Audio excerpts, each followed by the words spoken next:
Hello, enthusiasts, and welcome to another episode of Wine and the Bottle. I'm your host, Sara, and this is the wine show for enthusiasts of all levels, where we go off the pages of the textbook into the greater world of wine.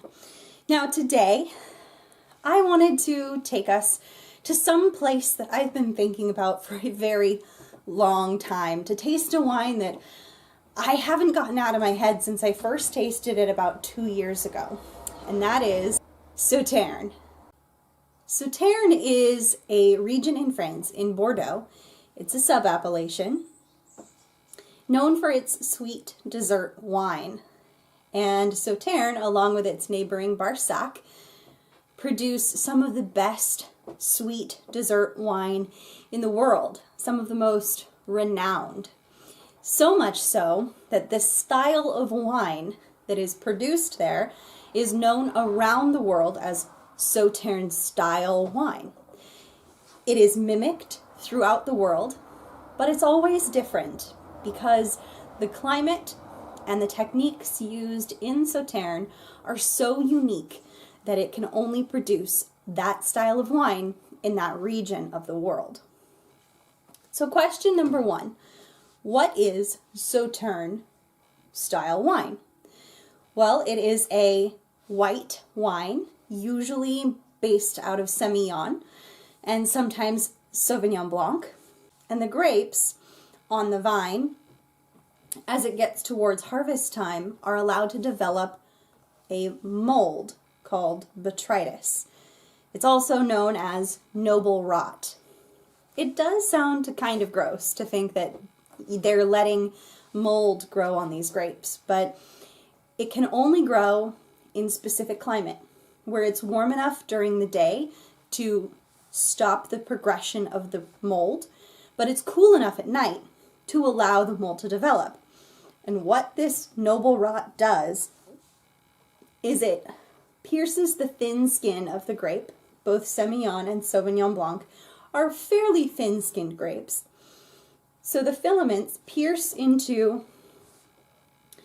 the skin of the grape, and during the warm afternoons, water evaporates out of the grape and raisinates them, shriveling it into a more concentrated solution of juice and sugar and acid.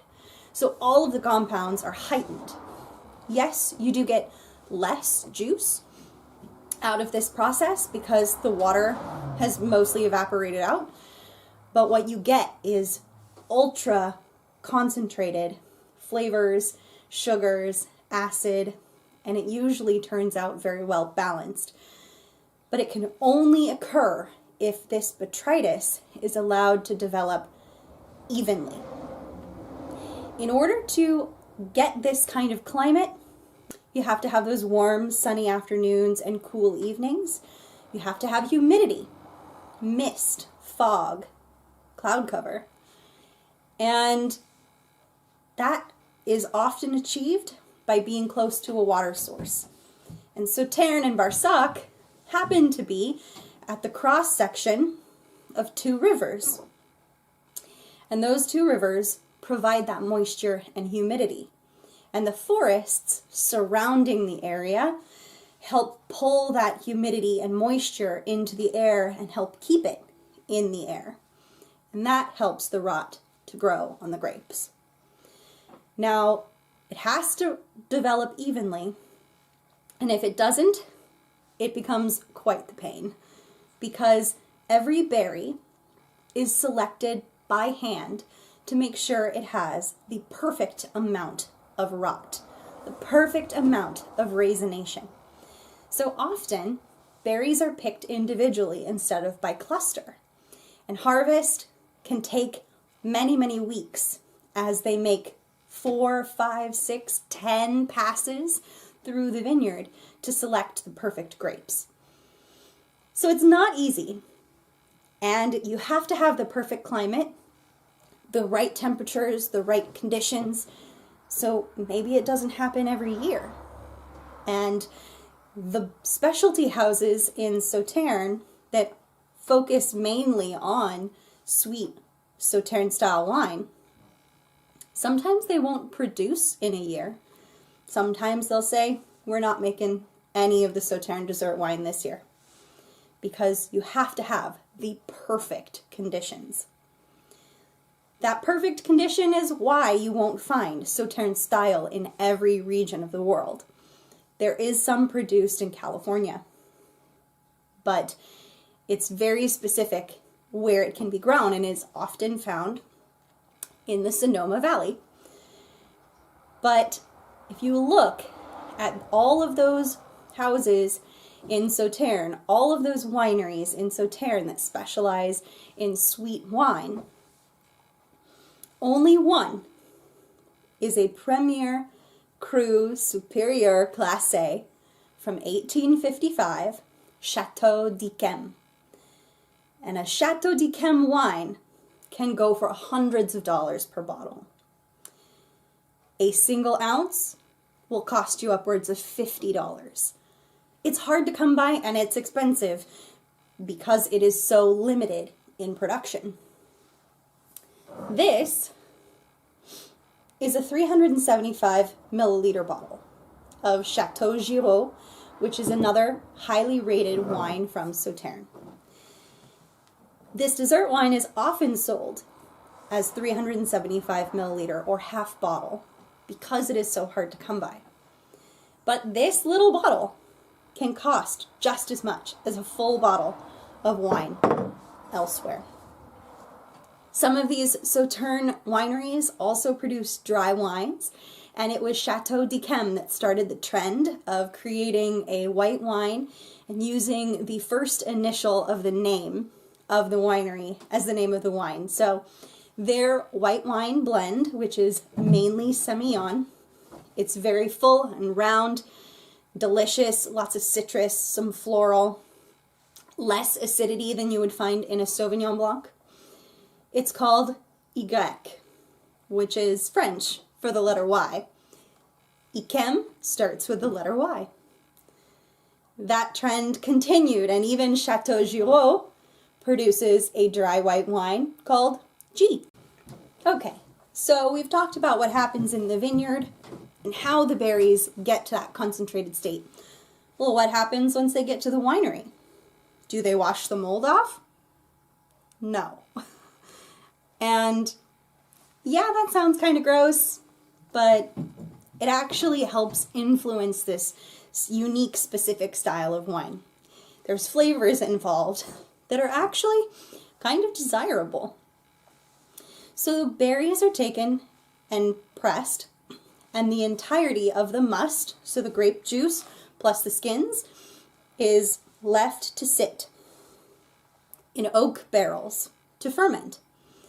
And because of the high sugar content and because of the mold, sometimes fermentation takes a lot longer. Regular white wine fermentation can take about 2 weeks to a month, but sweet Sauternes fermentation can take up to a year. They keep having to sometimes re-inoculate with yeast strains because the mold kills it off too quickly, or the high sugar content overwhelms the yeast and they die off too quickly as well. So fermentation does take longer, and that exposure to the oak and a little bit of oxidation produces some very interesting flavors. So the flavor of a Sauternes wine is going to be citrus, sometimes tropical, very thick and marmalade-like. You get herbs like eucalyptus or tarragon, mint, fennel. You'll get nuttiness, cashew, hazelnut, walnut, sometimes even marzipan. From a dry to sweet level, this wine is off the charts. It's as sweet as it gets. It's luscious, syrupy, and goes really, really well with smooth, stinky cheese like London Fog. That's my favorite pairing, Sauternes and London Fog. This wine is full and round and sits on your palate for ages. You can take a sip and sit for 10 minutes and still taste it. the best examples. This wine is well balanced, usually. If the Sauternes has too high of an alcohol content, say 14%, the alcohol is going to overwhelm all of the other features of the wine and it will taste and feel out of balance. So they tend to shoot for a little bit of a lower medium alcohol level between 12 and 13%. That allows those flavors to really come out and you feel the acidity and the sugars and the alcohol all as a more balanced solution instead of one component popping out above the rest. In the best examples of Sauternes, you don't even notice how sweet it is or how acidic it is because all you taste is deliciousness, honestly. So now a little bit about our wine today. This is a 2010 Chateau Giraud.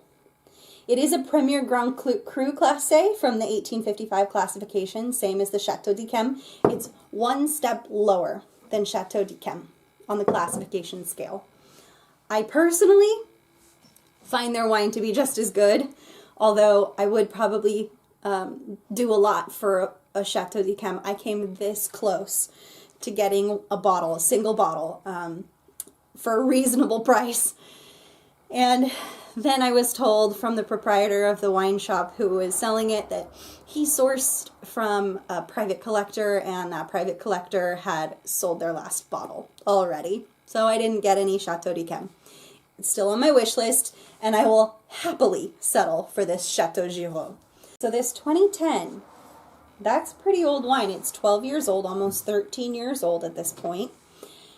And you'd think for a white wine, you might not want to age it that long. But sweet wines are different. The sugar and the acidity help preserve all those flavors and help them develop better in the bottle. And most Sauternes tastes even better after multiple years. They say that you can drink a Sauternes right out of the bottle, right after it's been bottled. It usually ages for a while in barrel and then another bottle age after that.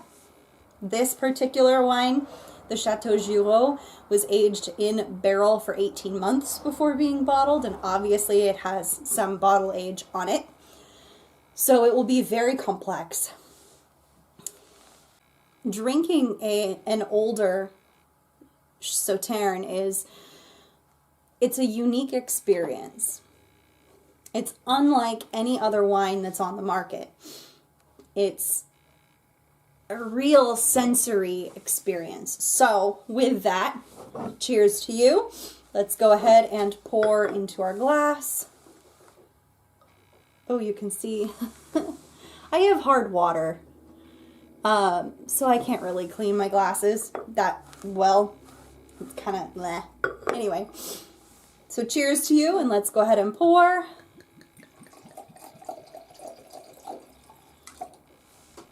I've got about 3 ounces in here. It's gorgeous. It is a deep golden color. As it continues to age, it will develop more of an amber color. I'd say that this is still gold. The color goes all the way to the rim. Oh, wow. I get jasmine and white blossoms, lemon peel, oranges, grapefruit, and that's just the first level. There is that hint of eucalyptus menthol. I perceive it more as eucalyptus. Some people perceive it more as menthol. Other people even say that it's ginger.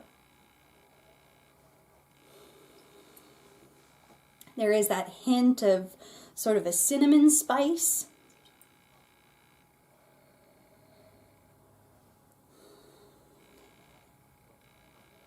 And a hay quality, dried straw. That's definitely from the bottle age. I'm not getting any nuttiness on the nose, but let's find out what it's like on the palate. Here we go.